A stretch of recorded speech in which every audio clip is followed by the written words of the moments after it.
قدمونی، مجھے جلدی لے چلو، مجھے جلدی لے چلو.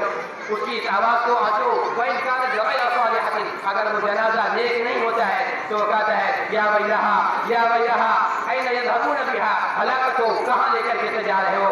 اس کی اس آواز کو يَسْمَعُ صَوْتَهَا كُلُّ شَيْءٍ إِلَّا الْإِنسَانِ، اس کی اس آواز کو، جنازے کی اس آواز کو جو لوگ اپنے کاندھوں پر اٹھا کر کے لے کر کے جا رہے ہیں، وہ جنازہ بول رہا ہے لیکن لوگ اس کو سن نہیں رہے ہیں. اس کی اس آواز کو ہر چیز سنتی ہے. يَسْمَعُ صَوْتَهَا كُلُّ شَيْءٍ إِلَّا الْإِنسَانِ، لیکن انسان اس آواز کو نہیں سنتا ہے جو جنازہ اٹھا کر کے لے کر کے جا رہا ہے.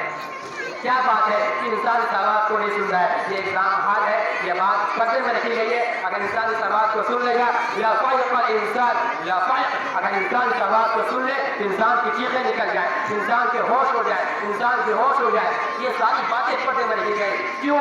میں نے پہلے بتایا کہ ہم سب کا یہاں امتحان ہو رہا ہے، ایگزام ہو رہا ہے. اللہ نے ساری باتوں کو پردے میں رکھا ہے. دین کے تعلق سے جو فرمایا، اور میں یہ باتیں آپ کے سامنے رکھوں گا کہ جو قرآن جو انہوں نے حفظ جو کیا ہے، یہ ایسا مبارک کلام ہے جس قرآن کی ابتدا ہی تعلیم سے ہوئی تھی. اس قرآن کی ابتدا ہی تعلیم سے ہوئی تھی. قرآن جب نازل ہوا